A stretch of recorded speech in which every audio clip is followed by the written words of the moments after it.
So you're new to DSLR and you're wondering, do I need to upgrade? What camera do I need? Should I practice on this point and shoot? Can I use my iPhone? And the quick and easy answer to that is yes, you can use whatever camera that you have in front of you.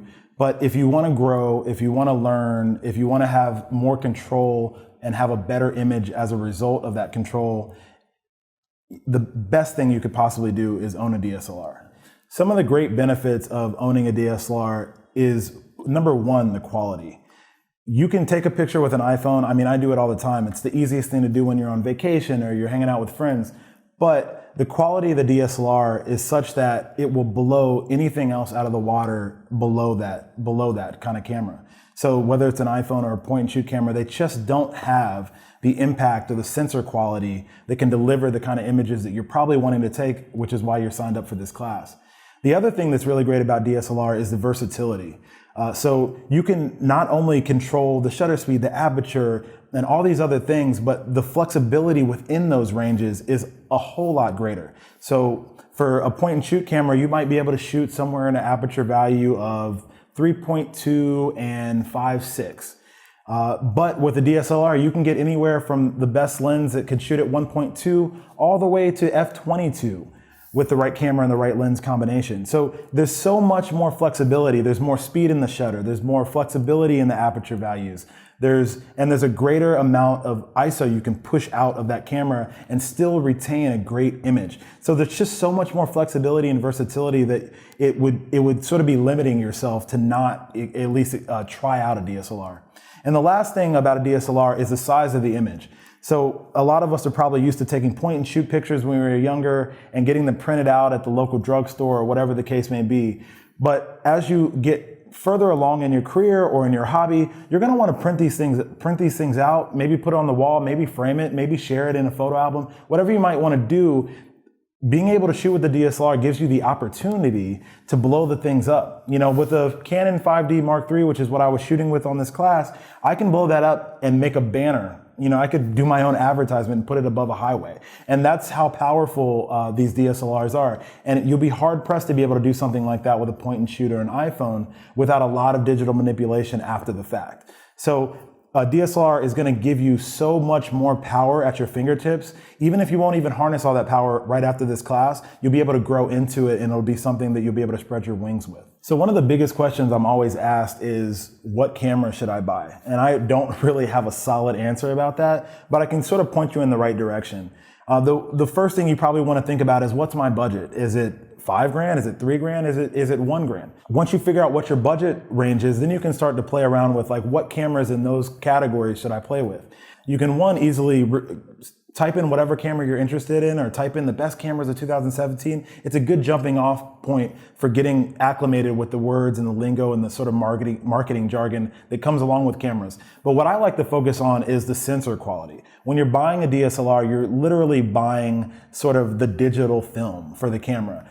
So don't get caught up with, you know, what every single button or functionality does, because that's just misleading. The other thing I don't worry about all the time is megapixels.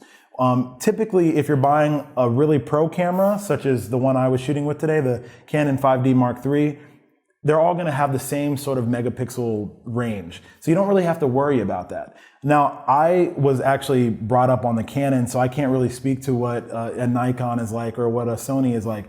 But I can tell you they all have quality cameras. The camera I shoot on, again, is a Canon 5D Mark III. I believe it's about 24 megapixels. The sensor is really great at this level.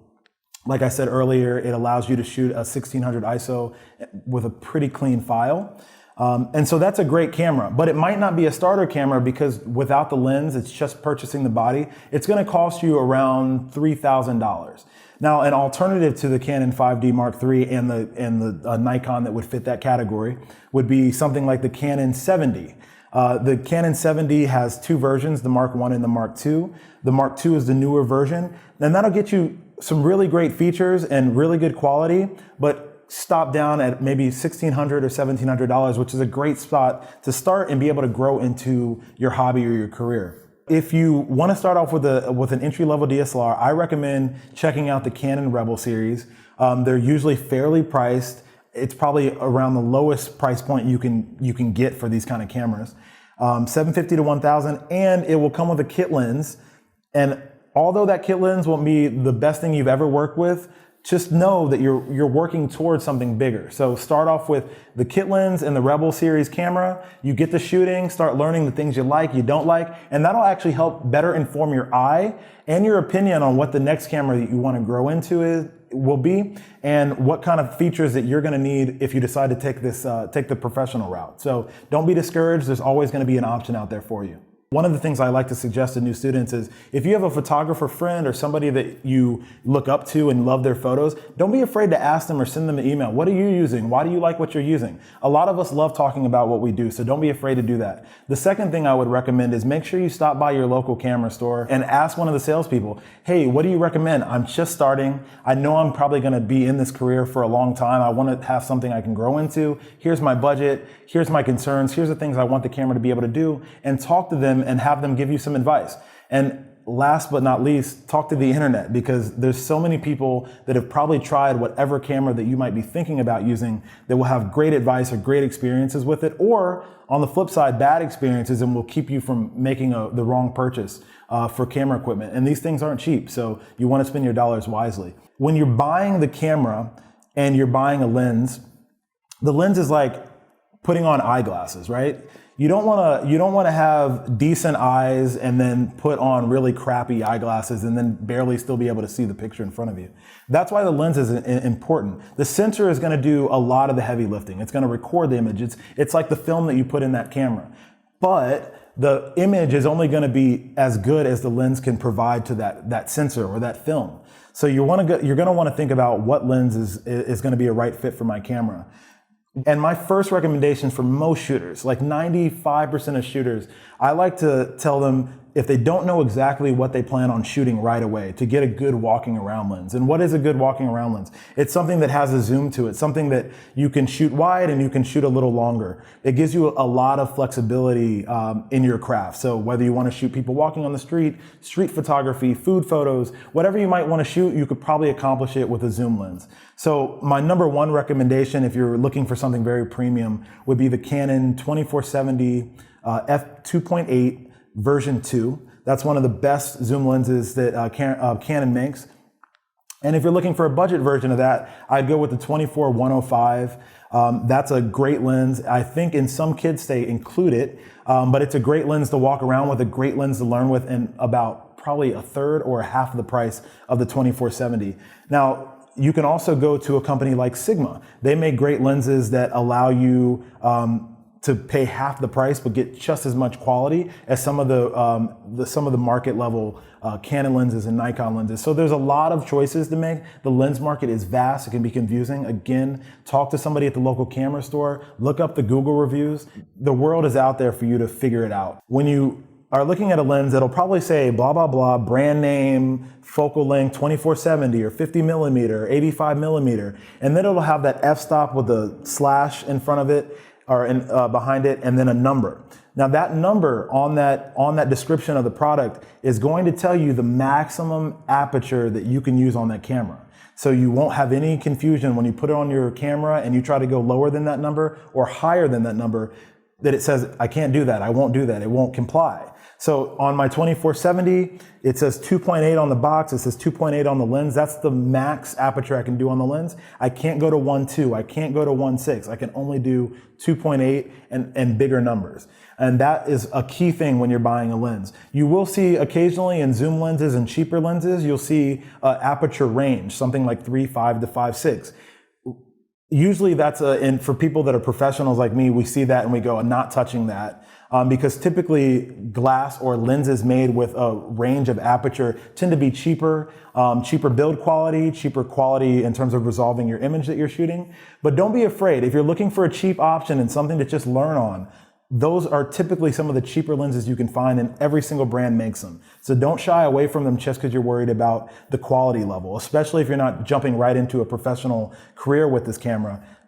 Feel free to spend the $200, $300 to save yourself the bite and get practicing and taking photos.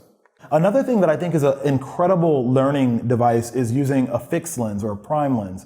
A prime lens is basically a lens that doesn't zoom. It is one focal length all the time. So if you buy a 50 millimeter, that's all it does. If you buy an 85 millimeter, that's all it does. And my two favorite primes are the 50 and the 85, especially if you're shooting portraits. These lenses are really great to learn on because it forces you to move. It really forces you to be an active photographer and not somebody that's asleep at the wheel and turning the ring every time they want to get closer or further away. And it really helps you practice composing things from one viewpoint instead of always being able to manipulate where you're standing or where you're turning or how far you are. So a prime lens is a great learning device. Usually the quality on them are so much better because when you buy a really high quality zoom, they have to do more work around the glass to make it quality both at the wide end and at the long end. When you buy a prime lens, you're getting just really good glass that hits that one focal point perfectly. And there's not a lot of room for error for those. So if you're looking for a really great starter lens and you don't want to go with a really expensive 24-70, I like the budget 50 millimeter and 85 millimeter from Canon. They make this with Sigma as well. They have a cheap version, so the 50 millimeter they make in, I believe, a 1.8 or something like that. It's a really tiny lens, but it's very powerful and a very good learning lens, and I think it's about $150. They also make an 85 1.8, I believe, and that's also the cheap version of Canon's more premium 85, and that's still, I believe, under $300. And that lens is a great learning lens. It's also faster than the more expensive 85, and it's almost spot on with the quality of a more expensive 85 that Canon produces. Now, if you're a baller and have no budget or no constraints, the 85 1.2 is prime for that category, and the 50 1.2, you're not going to beat the performance there. But if you are on a budget, go with the other lenses. I own them myself. I use them for jobs, and they have produced for me time and time again. Another great option to think about if you're budget constrained or you're not quite ready to make the big purchase yet is to think about renting gear. The great thing about this new millennium is that you can pretty much get anything you want and at a fraction of the cost, especially if you rent it. So if you live in New York, I like to rent all my gear from Adorama, but Adorama offers it, PhotoCare offers rentals, and online there's great places to rent things. There's lensrental.com, there's borrowlenses.com, and these sites will allow you to either rent a package, so you could rent like a body and 3 lenses, or you can just try the things that you're interested in. So if you already have a camera body but a cheap lens and you want to try out the 85 1.2 to see if it's worth investing that kind of money, you can rent it offline. They'll send it to you, keep it for a week for a certain price, and you can try that out. Shoot your friends, try it out, and you've only spent maybe $50 without having to spend the $3,000 to actually buy the actual product. So renting is a great and viable option. If you live in a city that's not New York, tons of rental houses across the United States offer rentals too. So just walk in. They probably don't offer it online because it's not as big a business for them, but walk into the shop, tell them you're looking to buy something, but you might want to rent it first, and they'll tell you what kind of program they have to rent from them. It's definitely worth it. I've rented tons of equipment before purchasing it. The 24-70 that I used in this shoot, I had the first version. I was never happy with it, and I was like, should I really get the second version? It's like a third more, and I've already got the first version. I don't know if I should do it. And renting it so many times because I realized how good the quality was, and I realized that I would need it to use it in my professional work, allowed me to test it out, make sure it was the right lens for me before I pulled the trigger and spent $2,000 on it.